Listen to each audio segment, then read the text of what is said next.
You're listening to a 3CR podcast of independent community radio station 3CR in Melbourne, Australia. Radio MMT respectfully acknowledges the traditional custodians of the land from which we are broadcasting, the Wurundjeri people, and we are broadcasting to the Kulin Nations. Our focus is economics, that is, how stuff is produced and distributed.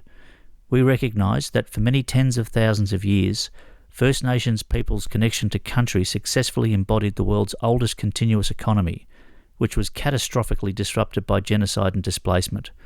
We acknowledge that we have much to learn to reshape our current extractive and exploitive system to achieve sustainable prosperity for everyone. Radio MMT. Economics for the rest of us with Anne and Kev. Radio MMT. Looking at the world through the lens of modern monetary theory. Radio MMT. Macroeconomics for a well-being economy. Macroeconomics? Isn't that incredibly boring? No, Kevin, it's incredibly interesting. It's all about who gets what and why. Who gets what and why? Okay, I'm in. RadioMMT@gmail.com. Incredibly interesting macroeconomics for the rest of us.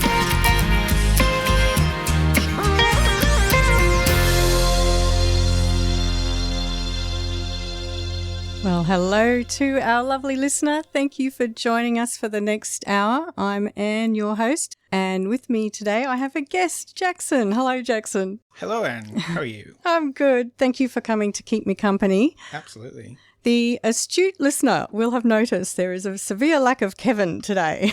So Jackson and I are wishing Kevin a speedy recovery, and I'm sure it will be one. Absolutely. We should mention that Kevin and I, we met you, I think, at a Rethinking Capitalism workshop that was conducted by modernmoneylab.org.au. Yep. They offer postgraduate studies in modern monetary theory, which is the economics we look at in this show, and they mix it up with a bit of ecological economics. So it really is the economics you'd want to study. Yes. And Jackson, you've come along to the odd pub meetup as well. Yeah, I have. Honestly, it's a wonder I get out of the house sometimes, but it's really good to meet like-minded people. And who would have thought that going out on a Friday night and chatting about economics would be so enjoyable? Who'd have thunk it? Exactly. And so I do have to ask you, Jackson, what is your MMT story? How did you get into this economics? My background is in radio, not on the mic. I was the technical guy, the back end. I've got a degree in audio production, so as far away from economics as I think you can get. Mm-hmm. But as with, I'm sure, a lot of people, things changed in 2020. I had a friend of mine started talking about MMT, and I'd sort of vaguely heard about MMT. I definitely didn't really understand it, but me and him and a couple of other people, we had not much else to do, so we got very much into MMT, and it was probably not very long, maybe a few months, before we started making short videos trying to explain some of the basics of MMT. So we started putting those out, not because we thought we were experts, but because we were trying to find short videos to explain it, and there were hour-long lectures and stuff like that, and we felt like we need really focused bits on That is a wonderful contribution you've made, and they are animations, aren't they? Like little 5-10 minute animations. Yeah, once we all came back out and all got busy again, then I didn't have time to do the animation part of it because that was a lot of work. But we made a few little 5-minute animations to try and explain some of the basics. Where can people find those?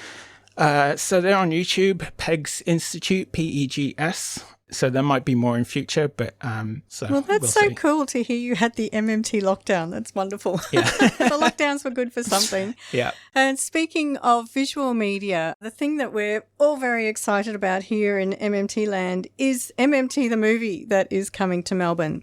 So we mentioned modernmoneylab.org.au before, and they are hosting this tour of a movie that is called Finding the Money. And it now has a bit of an extended season in Melbourne. I think that's testament to the popularity of this topic. The first screening you'll be able to see of this movie will be on Wednesday, the 28th of February, and that will be at the State Library of Victoria, and you can find tickets through the Melbourne Sustainability Festival. So that's sustainabilityfestival.au. And then there is also a screening that Modern Money Lab is putting on at Trades Hall in Carlton, and that will be on Friday the 8th of March at 7 p.m. And afterwards there will be a Q&A with both the director, Maren Poitras, and the featured economist, the MMT economist, Professor Stephanie Kelton, who is also the author of The Deficit Myth. So it is a wonderful opportunity to actually put your curly questions to the economist herself. Also, on the 9th of March, Stephanie will be speaking again at the State Library of Victoria as part of the extended Melbourne Sustainability Festival event listings, and you can find it there and get tickets as well. Just to give people a sense of what this movie is like, we could throw to the teaser of this movie. And Kevin and I had an opportunity to speak with Maren Poitras, the director. So much of the public discourse, it's like we're going through life with one eye shut and one eye open, and we're only getting half the picture. And then somebody like me comes in and says, well, let's make sure we see the full picture. New worries today over the exploding federal debt. The federal government is We're broke. bankrupting our country. We want to lift this crushing burden of debt off our children and grandchildren. The government debt is not a burden on anyone. The national debt is exactly the opposite of what the orthodox story tells us. An unconventional economic theory is gaining some traction, modern monetary theory, MMT. And one of its leading proponents is Professor Stephanie Kelton, one of the most influential and indeed controversial economists in America today. In conventional wisdom, surpluses are good, deficits are bad. We're borrowing trillions of dollars from China. Does the government have to borrow dollars? No, of course not. The federal government is where the money comes from. When a fringe economic theory goes mainstream, you better pay attention. You could take the national debt clock that scares everyone and just rename it the US dollar savings clock. And I think everybody would have a very different kind of reaction. The true story of money is not the story that I've been told.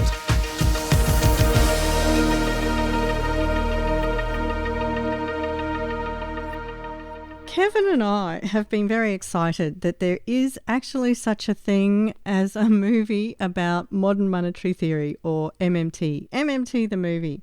So we are so pleased to be able to speak with the filmmaker herself, Maren Poitras. Welcome to Radio MMT, Maren, and congratulations on getting your project to the screen.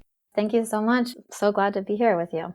Your documentary, which is actually called Finding the Money, will be coming to Australia in March, and you will be touring with that documentary, and it's coming to Melbourne at 7 p.m. on the 8th of March at Trades Hall in Carlton in their beautifully refurbished Solidarity Hall.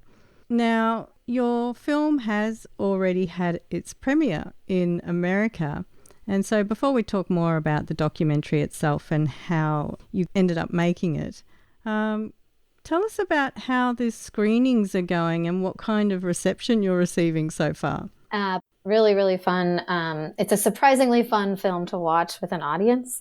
You would think, money and economics and finance is going to be boring and kind of make people's eyes glaze over. So it has been really actually rewarding and really fun to watch it with audiences and hear the reactions. There's especially one scene about 10 minutes in. Mm-hmm. It's my favorite scene. And I think it's the reason why you want to watch this with an audience. It's just not quite the same when you're alone at home with your laptop. Mm-hmm. Sounds like it's going to be a really lively event. Mm. And then, we've had the chance to just be able to interact with audiences afterwards and hang out. Stephanie Kelton, a lot of the other protagonists in the film have been at these screenings and can answer questions afterwards. And that's what we're hoping for in Australia as well.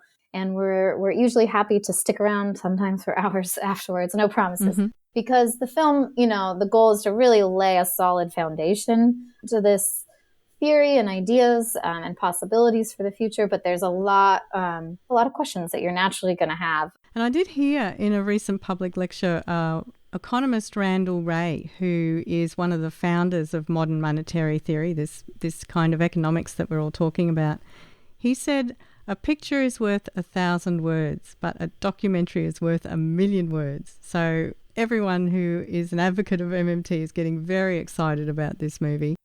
MMT is basically at this stage a fringe economics discipline. It's not mainstream. I'm wondering how your audiences are going. Are we getting a bunch of fringe dwellers, or are we tapping into the mainstream at all? I'm not sure. We've just only done so few screenings yet. So it's just been at 5 film festivals. That's a specific audience, I guess, kind of film goers, but they're not necessarily economics types. So I was very curious to see, how the reception was in some places where a lot of people had never heard of MMT. So we went to like Bend, Oregon, and had a great turnout there. It's like, I was very excited to see that just everyday people were really engaging with the story, talking about it afterwards. And so like, a lot of people tell you, oh, nobody cares about economics or money, but it's like, actually, everyone uses money every day, and they're actually kind of secretly fascinated by it. They've heard about the national debt their whole lives. They've heard that it's a burden on our grandchildren. Someday it's going to cause terrible consequences. And so we've always heard that. And yet they see more and more, we're able to find $5 trillion to deal with COVID.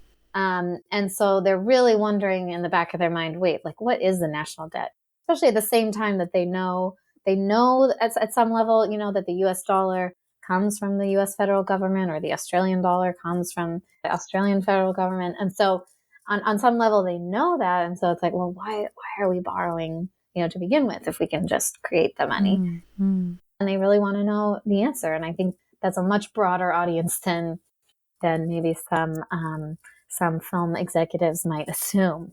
Yeah, so we do hear a lot of American accents in the film, but it's worth pointing out that it's extremely, very applicable to Australia as well, when we have politicians running around saying that we can't afford to fund aged care or early childcare education or all sorts of things. Yeah, for so many issues that people care about, not just climate, but so many social and economic issues, right?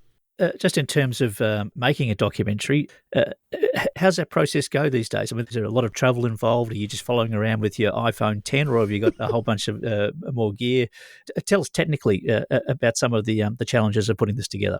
Yeah, there's an infinite amount of technical challenges, and probably if I knew any better, or if I knew what I was getting into, I wouldn't have done it, honestly. It was really, really hard, and I was advised not to do it many times, but I just said, you know what, I've got to try. And I'm just kind of, living on a little homestead, basically off-grid, and gardening that, are living simply enough that in a way I could afford to put my time into this, because, right, it takes all of your time. And so most people don't have that luxury. And so there was a ton of learning that had to happen, right, from understanding cameras and all of that technology and lighting and sound. And so getting all that done, and then into the editing process and really learning editing. Then the business side of things, the tax side of things. Like, I can't stress how difficult so much of this is put together, let alone the fundraising. There's a lot of passionate people out there. It is easier and easier to make films because the technology is more accessible. I wasn't using an iPhone, but I was using kind of a prosumer little camera, handheld camera, as small as I could, to stay light and be able to travel.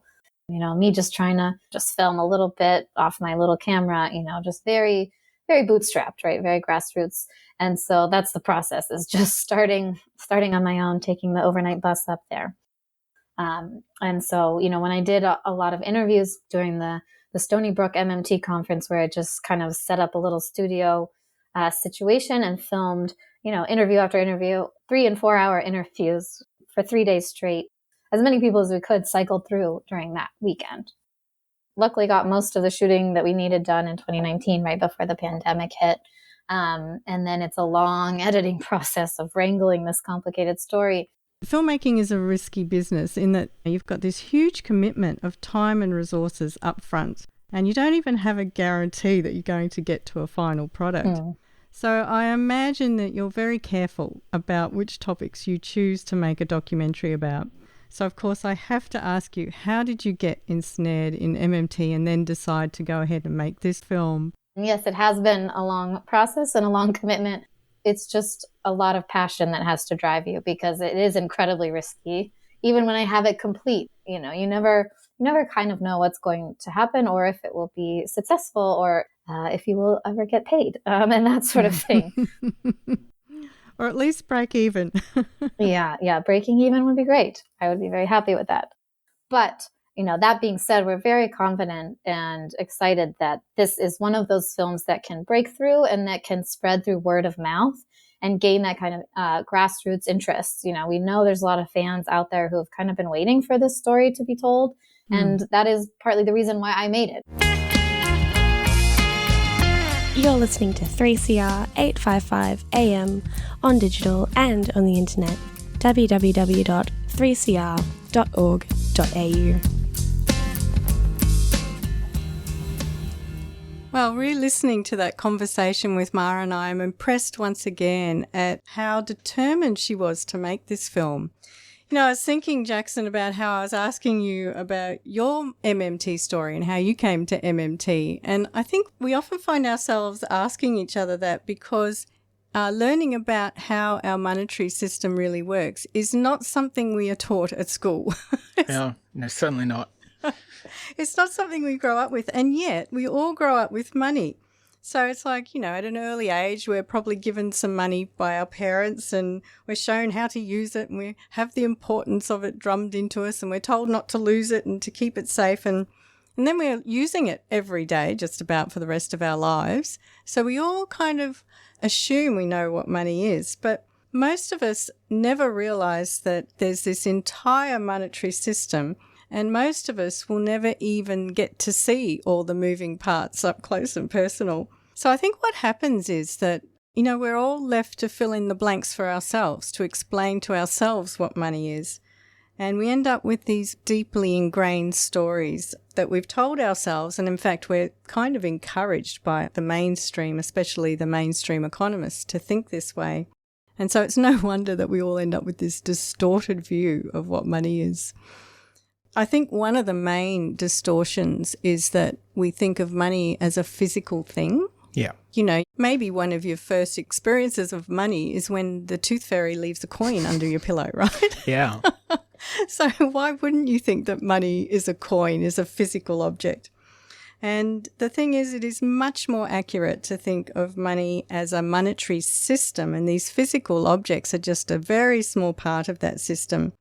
Money is a human invention with all these moving parts that include like the legal system, they include what parliaments get up to, they include taxation and tax laws, and they include accounting and accounting procedures, and then there's all the departments involved like the Treasury, and then there's central banks get involved and commercial banks and shadow banks, and they're all using balance sheets. And then we've got, the paper and the plastic and the anti-counterfeiting technology. So it just goes on. And as one of the founders of modern monetary theory, economist Randall Wray said, money is a human institution.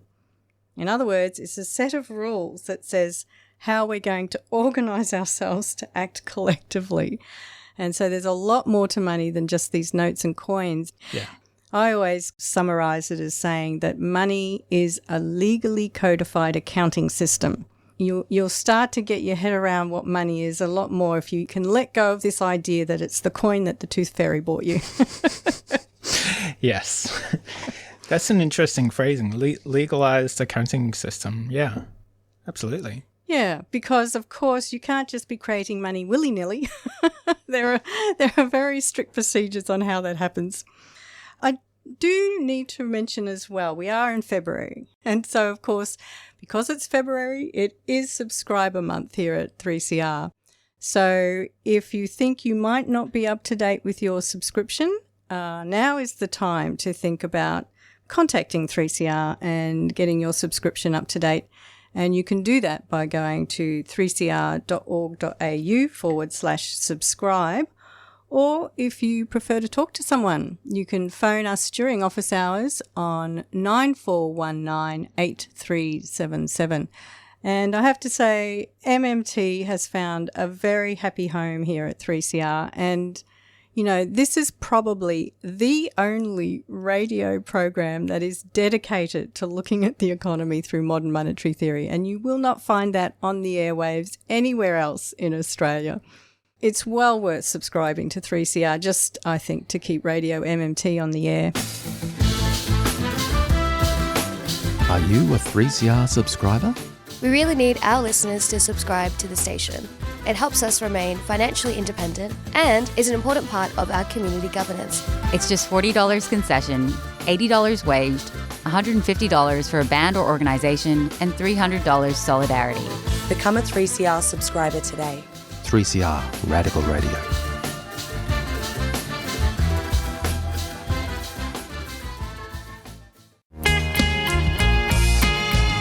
Radio MMT. Economics for the rest of us with Anne and Kev at 3CR Community Radio, Melbourne, Australia.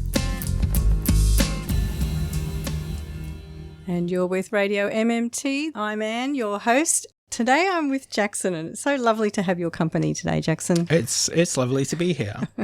And I'm sure Kevin is resting up and drinking lots of orange juice. I hope so. If I can jump in, and your story about the Tooth Fairy reminded me of a story from David Graeber's book, Debt, the first 5,000 years. Mm-hmm. He's talking about debt, and he talks about part of the origins of Santa Claus or Father Christmas. Mm-hmm. And he's talking about how when people give gifts to one another, of any kind, a birthday present or just a gift for any reason, there's actually an implied debt in giving that gift. I give you a gift, you have this sort of social obligation to give me back a gift at some point in the future of, roughly equal value. But then we have Santa Claus. He gives you a gift, and it's literally impossible for you to give it back to him.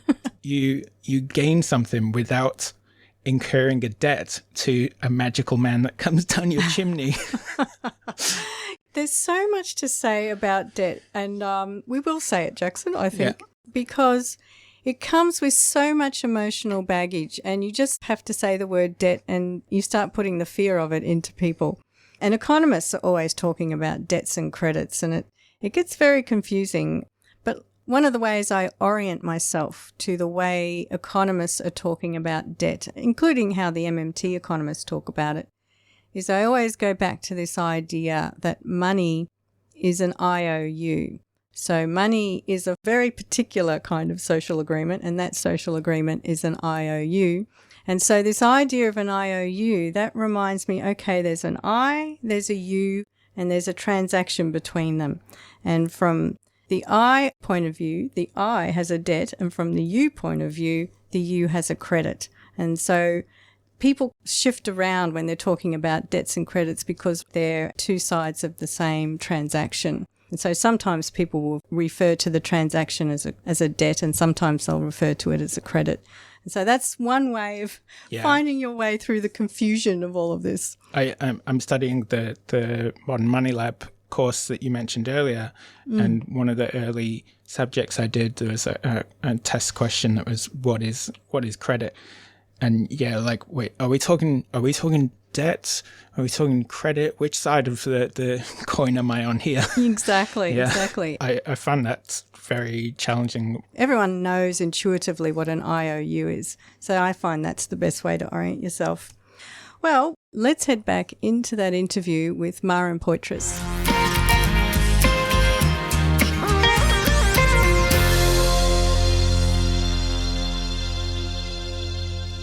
Yes, you mentioned Stephanie Kelton, and she is sort of the central protagonist in this story. So I'm just wondering, of all the modern monetary theory economists, including first generation, second generation, maybe even the third generation now, why was it that you honed in on Stephanie? She has just kind of emerged as a great communicator of the subject.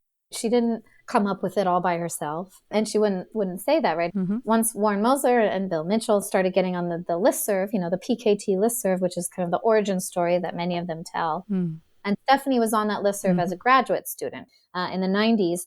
And through this whole process of them coalescing and digging through the ages and the literature, they found, there were pieces of what Warren was talking about and what Bill were talking about. There were pieces of that throughout historical writings from even back to Adam Smith and through Keynes and Abel Lerner, right? There's all these historical figures that finally that the MMT academics, as Randy Ray will say, they finally were the ones to put it all together and make it a cohesive theory. So Stephanie, she was there early in the journey. She was also very skeptical when she first heard about it as a graduate student, but she decided to do the hard work to dig in and write a complicated paper by going to the Treasury in the US and going to the Fed and saying, okay, how does this actually work on an operational level? When is the money created? When is it destroyed? How do the balance sheets work? And so she dug into all of that, doing the research. And to her shock, at the end of that process, she ended up where Warren Moser had ended up. And so even though she was skeptical, once she did the research, it was very hard for her to disagree. And that kind of set her on this mission to share this information with the rest of the world, with policymakers. And so I think she's the one who's really able to communicate such a complicated subject in a really engaging way. She's a great speaker. She's great with journalists. She's great in front of the camera and on TV. And, unfortunately, that's what it takes to kind of communicate these ideas. Even sometimes, you need someone who can get in front of the camera. And so obviously in a movie, that's what we need as well. This is your first documentary? Directing, yeah. Yeah, so you're a first-time documentary maker. Stephanie's become a fairly prominent person. How did that relationship build? I went to an MMT conference in 2018 in New York, and that's where I first met Stephanie. And then a couple months after that, I interviewed her. But she was so busy, just so busy at the time. And 2019 was really when MMT was exploding into the mainstream media. Stephanie was doing so many lectures and interviews with journalists, so I was able to capture a little bit of that verite footage because the beginning of 2019 is when the Green New Deal was first proposed by AOC. It was when AOC mentioned the word modern monetary theory, MMT, in an article, and that's when things just exploded. All of a sudden, MMT was getting all sorts of press and news coverage, and so it was right around that time I was trying to get her attention too, and get some of her time. And so she was very gracious enough to let me follow her around to a few things. And, she's very generous, unbelievably generous with her time, and a real, I think, teacher. You can tell she just cares about teaching the subject matter. She was a teacher for such a long time and still is. So, she still puts her students first in all of this, even though, the journalists and the press are trying for a lot of her attention. The students always come first because I think that's kind of who she is. Yeah, well, Stephanie did end up writing the book called The Deficit Myth, which I highly recommend people get a hold of, and it is available in the Melbourne Public Libraries if you're in Melbourne. And I guess you did end up following Stephanie around for a while, and I was wondering if you got a sense of the kind of courage it takes to swim against the tide, because, of course, modern monetary theory is challenging mainstream economics to its very core. So I wondered if you got a sense of Stephanie as a courageous woman. Yeah, I think that's exactly right. And, in my outline, I have one little scene that was actually labeled courage. So I think you're kind of nailing it, the story pieces here. Yeah, I mean, that's what drew me to her as well, is that because I could see from the very beginning, the backlash and the conflict and the controversy, right?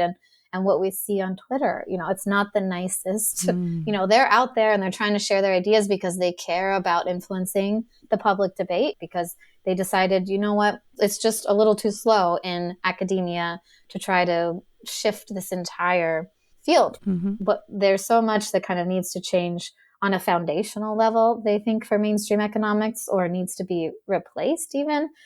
So they decided to get on Twitter to share their ideas and to try to influence the political debate, especially after the 2008 global financial crisis, when there were so many dire consequences, so many people unemployed, and so much room for the government to spend more, when instead that was the height of debt hysteria, and fear of the national debt. And so they were on Twitter, but they would get, they're so often attacked, and it gets a little bit nasty. And so I could tell, there's a lot of heat coming her way. And And that's happened to a lot of, women economists, even very recently. I'm thinking of Isabella. Yeah. So Isabella Weber and her inflation theory just this last year, right? Same thing happened. She put out this very valid theory of inflation that happens to be empirically more accurate. But she was attacked because it didn't match the free market ideological theory that, there's no way that corporations could be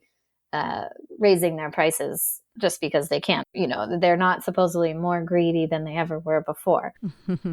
Do you think the viciousness of the attack is more strident against women, or economics is a very male-dominated field?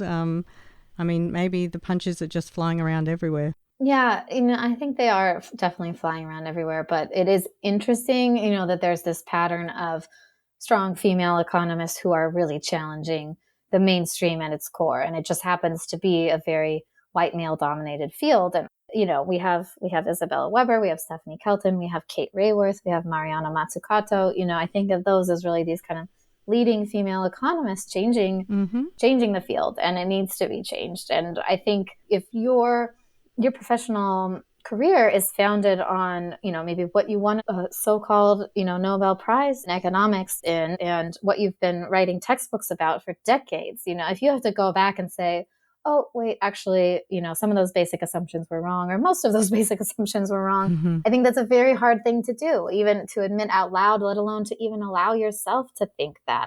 And so I think that's a hard position for the mainstream economists to find themselves in. And I think it's natural that they would have this kind of emotional, visceral response.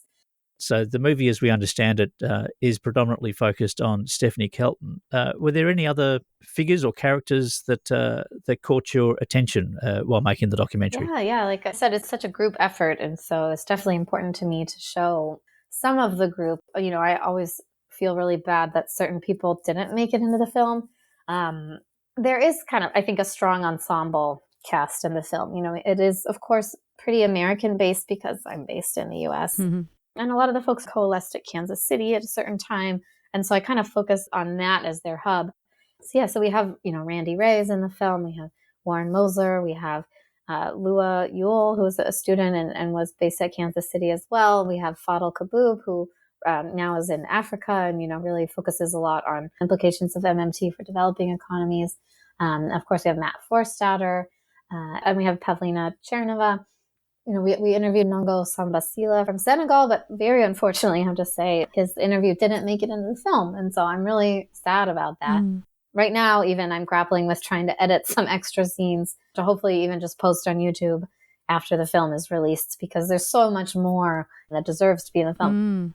I think some of the most exciting insights are for developing economies and really changing the development paradigm. The mainstream development paradigm is so riddled with problems from the IMF and the World Bank. They're in these terrible debt traps. And so MMT provides a lens to understand, how they can get out of that and how they can employ so many more people. They don't have to suffer 50% unemployment and no public services when they have real resources that they can mobilize.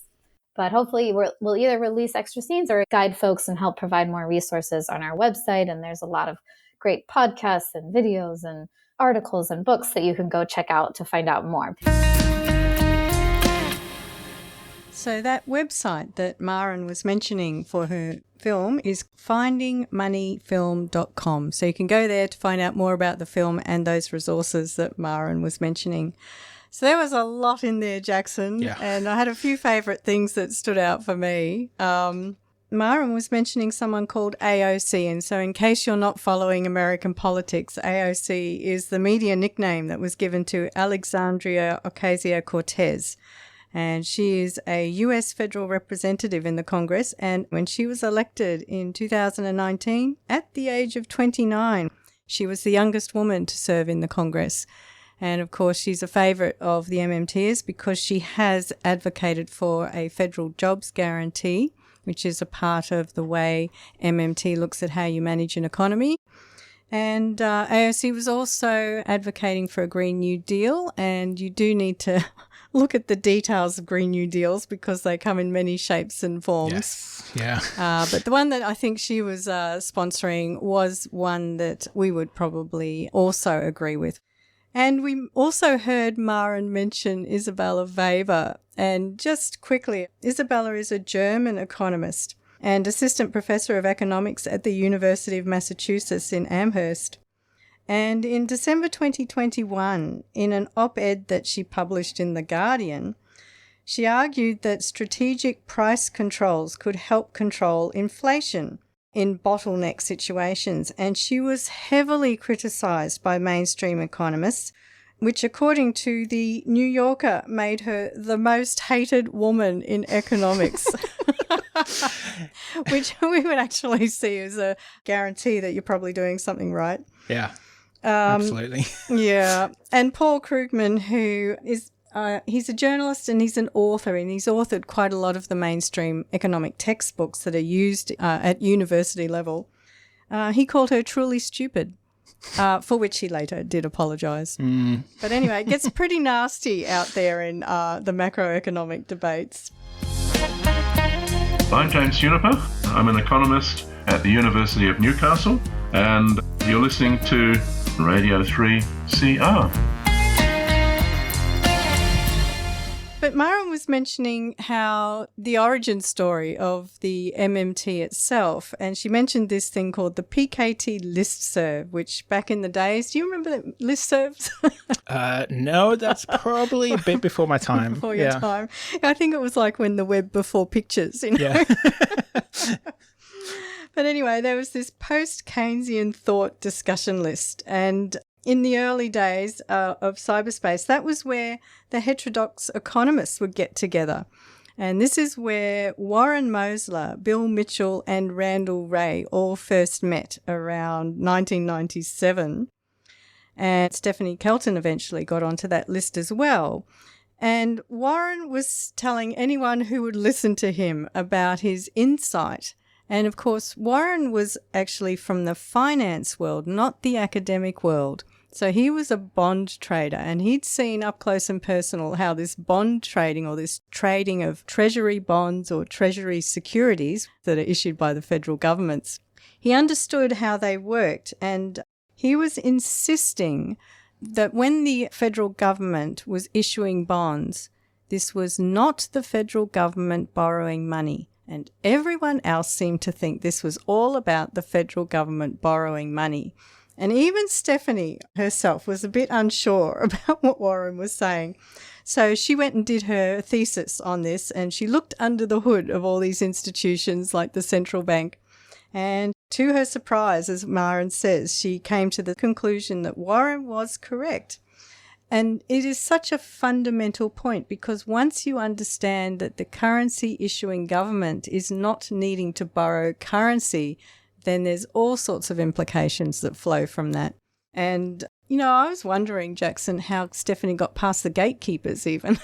Yeah, absolutely. In economics, I mean, if you listen to someone like Claudia Sam and the stories she tells about the sort of sexism that goes on in economics, it's unbelievable. So to come in as a sort of renegade with a fringe theory, that must be next level. Yeah, that must be incredibly difficult. And Stephanie wears that one very well. So she will be touring with the film. So it's a great opportunity to come along and see her at Trades Hall or at the State Library. The other thing that Maren was mentioning was this debt hysteria.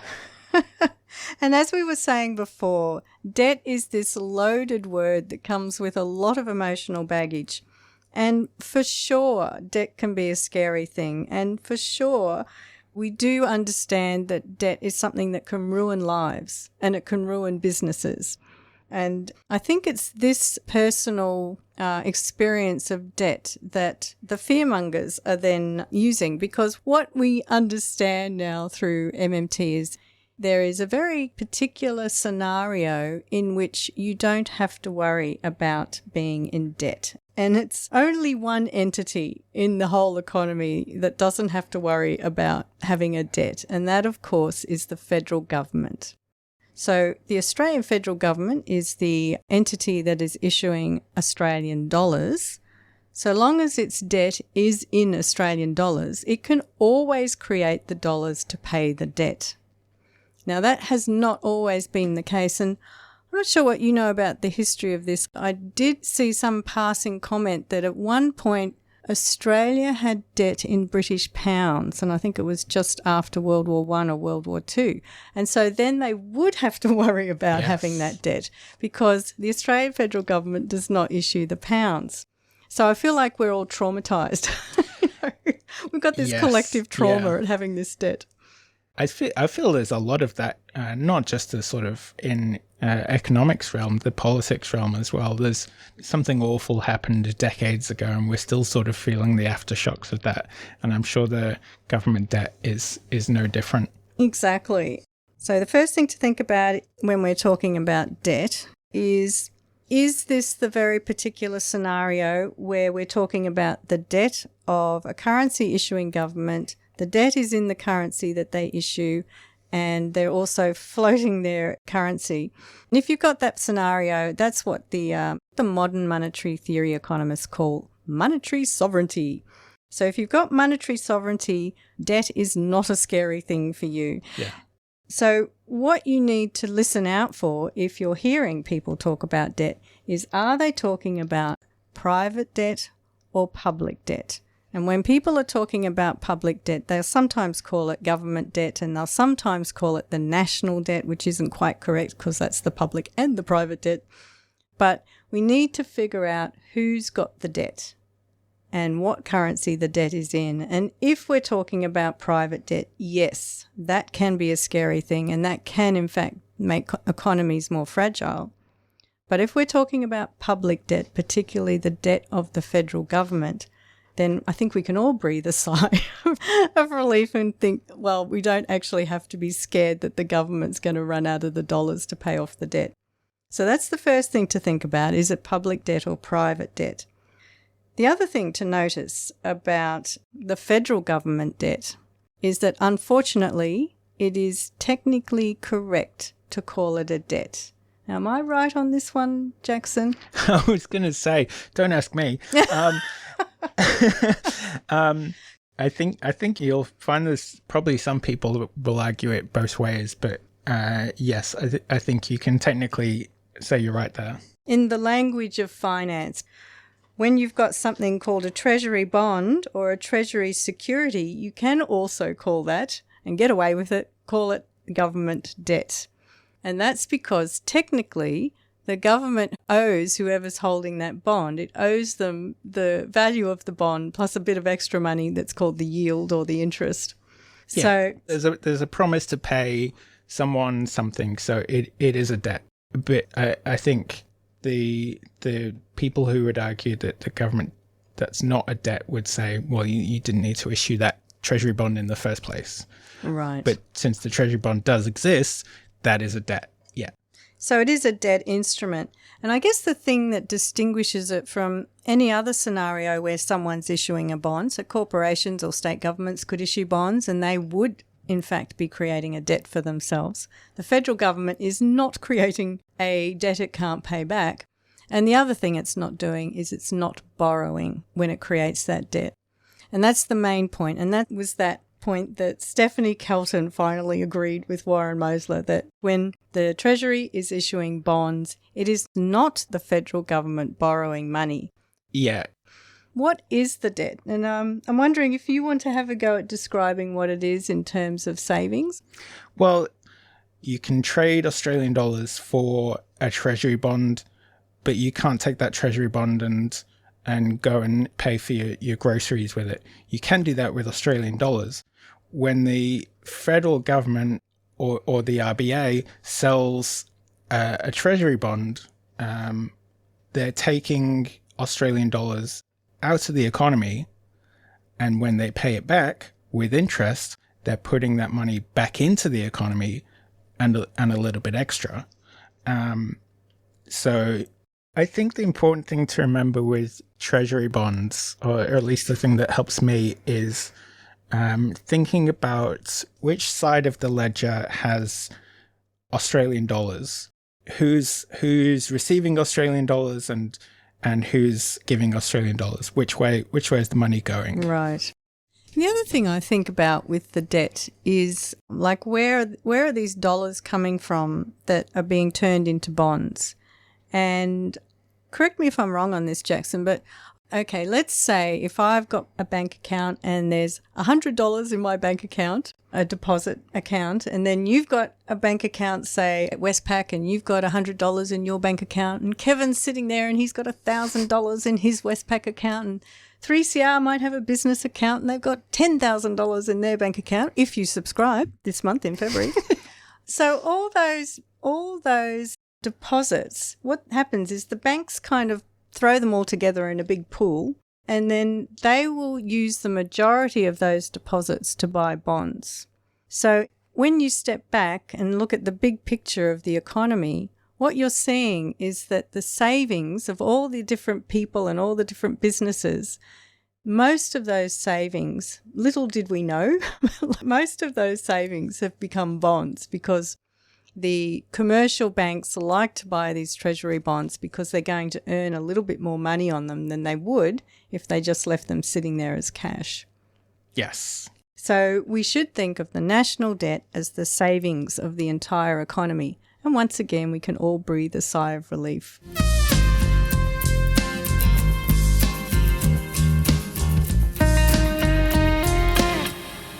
Now, just the other day, I have to admit, I was complaining that the tagline for this movie, Finding the Money, is "There's another side to the national debt."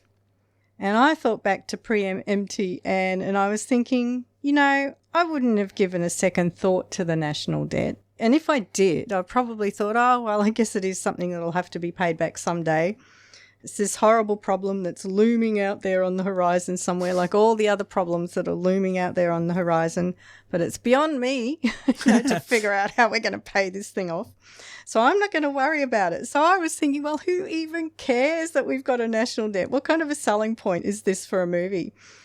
And then earlier this week, on February the 4th, the American edition of 60 Minutes aired an interview in which journalist Scott Pelley spoke with the Federal Reserve Chair, Jerome Powell.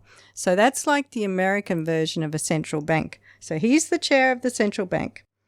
And the media reported that in this interview, Powell said that it's past time to get back to an adult conversation among elected officials about getting the federal government back on a sustainable fiscal path.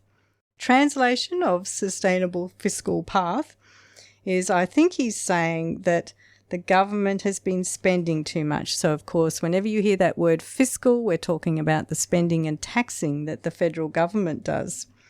And I'm guessing that if they want the government to spend less, then they'll have to cut back on services. And if their past performance is anything to go by, they're probably not going to cut back on military spending. So here's an example of the debt and deficit fear-mongering being raised.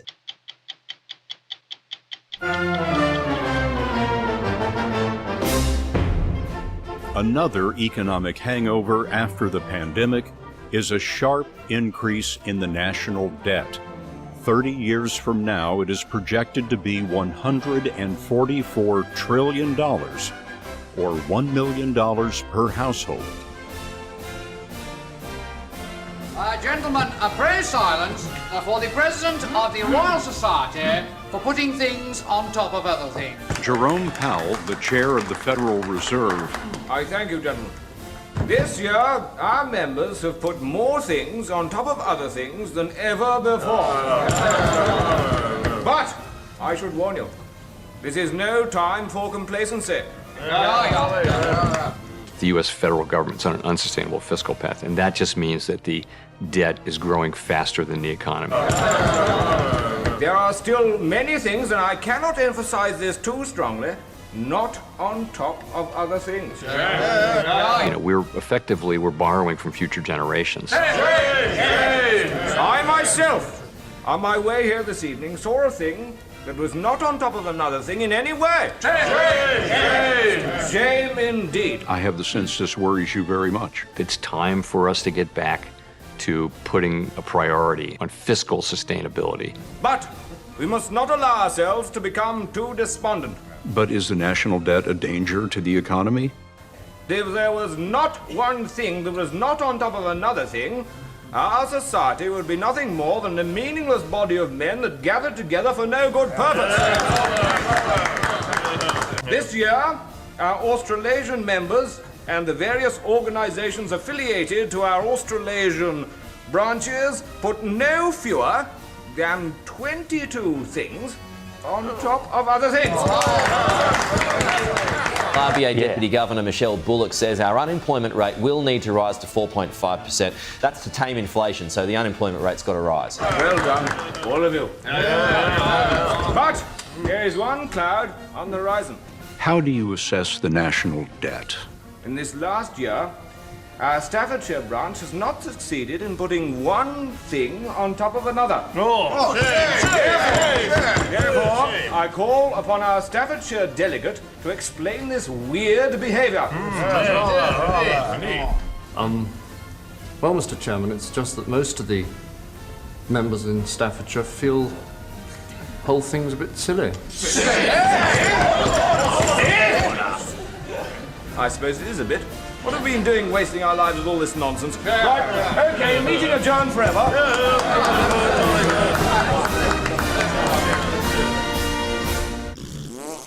Now I'm always going to think of the Central Bank Board as the society of men who get together and put interest rates on top of other interest rates. And I have to admit that this debt idea is not dying. It's like the zombie idea that keeps rising from the dead. And that's why we need to go and see this movie, to protect ourselves from these zombie ideas. So, Jackson, it's been lovely having you for the hour. Thanks for having me. And we have to make way for Mafalda. Thanks so much.